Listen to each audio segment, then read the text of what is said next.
that was Respect by the Aretha Franklin, and it was released way back in 1967 during the thick of the civil rights movement here in the United States. And like much of her music at the time, the song was powerful enough to make people want and demand more during a time in which oppression was truly the norm.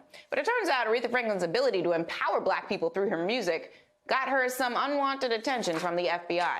Newly unsealed FBI documents detail how the agency spent years spying on Aretha Franklin, the Queen of Soul, due to her connections to the Black Power and broader civil rights movement. Even though the agency ultimately decided not to interview Aretha Franklin, they monitored her performances and appearances at events held by organizations that we have heard of, like the NAACP and the Southern Christian Leadership Conference. Joining me now to discuss, journalist Roland Martin. He's the host of Roland Martin Unfiltered and also author of the brand new book, White Fear, How the Browning of America is Making White Folks Lose Their Minds, a title that I really enjoy. Roland, you got to know Aretha Franklin personally before she passed away. Yep. For those at home who may not know, speak to the role the civil rights movement played throughout the course of her life. She was very much engaged, keyed into it. Oh, of course. When they had the Selma, the movie, The Red Carpet in New York, I was there. It was so funny. There was a journalist to my right. He was talking. Aretha Franklin came down the red carpet, and he asked her, so, Miss Franklin, did you know Dr. King? And I looked at it, and I just started busting out laughing. And she goes, well, yes, I did know Dr. King. He often stayed at our house. And so she told the story how she would wake up and he would be sitting at the breakfast table. Folks had no idea. Her dad was Reverend C.L. Franklin, one of the most prominent ministers in Detroit. This is somebody who often sang at fundraisers around the country, often called on by Dr. King and others to perform. This is a woman who was very much involved in the movement. This is a woman who put up her own money to bail out Angela Davis. And then when someone said, why are you doing this? She says, because I have the money and I can do it. This is someone when there was a mosque, there was a Nation of Islam mosque that had caught on fire. I think it was in Philadelphia, I think. And she had reached out to Minister Louis Farrakhan and she said, have you heard from Jesse? And she was talking about Reverend Jesse Jackson Sr. And Minister Farrakhan said, no, I have not. She says, you will hear from him today. And he got a phone call. And when the Queen called, you responded.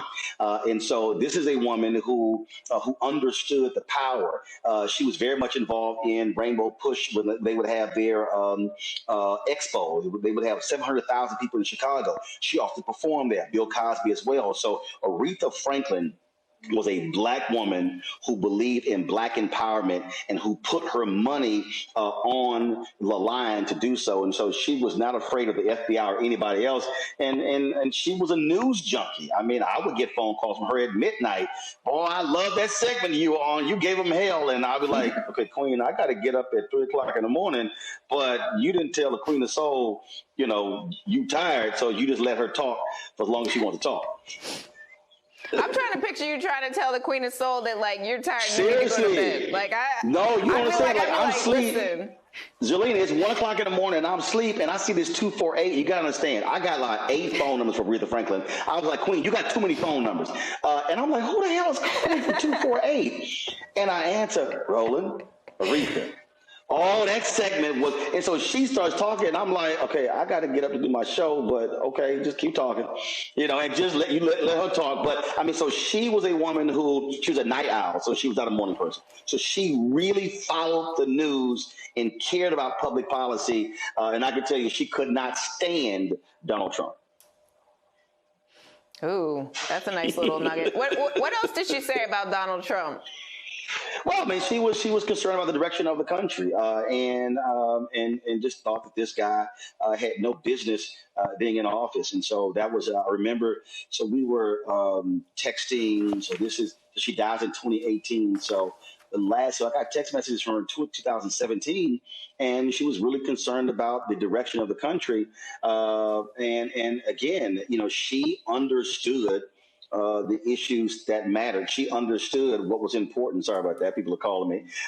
She understood what mattered to our people. And so she believed in it, but being the queen, and she didn't care. She didn't care. I mean, the FBI tracking her. Do you think the queen would care? I got to just to understand how she operated. I couldn't go to one of her concerts at Constitution Hall here in D.C. So my wife took my two nieces, and she said they wanted to meet her.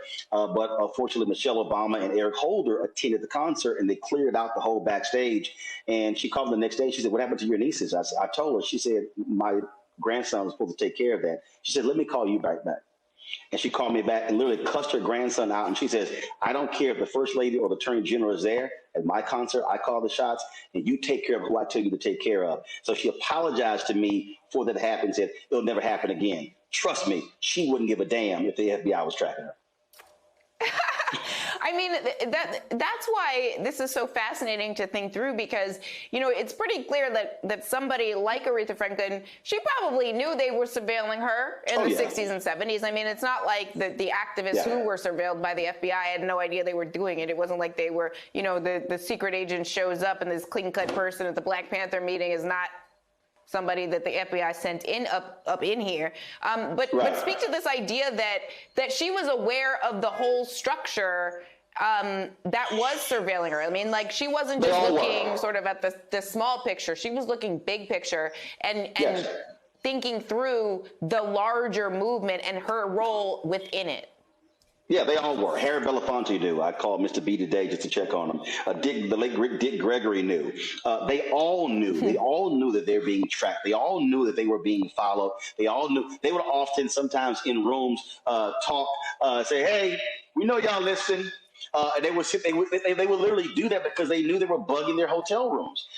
And so for people who don't understand, it was a powerful moment to have these Black entertainers on the front lines, to have them, the role that they played when they had that march to complete the James Meredith march after he was shot. Again, James Brown came up to perform. That was important. Mahalia Jackson was out there. And so they understood what it meant. Music was a huge component of the movement, so they understood the power of it. And so these folks, they also realized, so you got to remember, Sam Cooke, when he stayed in the Fontainebleau in Miami, his white manager checked him in. The Black folks stayed at the Black motel down the street. And so even though these were, I remember Mr. B told me he performed in Chicago, the Chicago Hilton. He sold out. He couldn't walk through the front door. So he sat on the steps and he said, "Ain't gonna be a concert, I'm gonna perform." So they were dealing with Jim Crow. So here you were people who were selling out venues, and they still were dealing with racism. And so they put it on the line, and they were unwilling to step back. And I think one of the things that President Joe Biden should do, President Joe Biden should use his power and completely declassify and release unredacted FBI documents on every single African American who was being followed, or who was being trailed, who was being wiretapped by the FBI through the whole COINTELPRO period, because they are still hiding information about how African Americans are being tracked by this government. We were being spied on by our own government, and it was wrong then, it's wrong now, and we should have the information to know who these folks were. Yeah, that was the real deep state. That was the actual real deep state, not the made up one. The other thing you said, Roland, that made me chuckle a little, you name checked Dick Gregory, who, the late Dick Gregory, the genius comedian and activist. But one of my favorite stories is, so I couldn't find my suitcase. It's in Selma. This is a true story. There are like 700 billion people everywhere. This is pre-pandemic. The Selma Jubilee is happening. I can't find my suitcase. It's back in like VIP or something. Like somebody has my suitcase. I'm late for my flight. Dick Gregory gives me his name tag. And I was like, "You don't need it?" And he goes, I've sort of used that one before. My favorite thing that's happened. Roland Martin. Yeah. Thank you so much. We're out of time. And what Zelia didn't tell y'all, she flew on Air Force One to Selma. She didn't tell y'all that. I didn't add that in because I didn't want to humble brag, but thank you so much for reminding the people at home that I did in fact fly on Air Force One to Selma. All right, we're gonna get cut off. Thank you, Roland, so much for being here.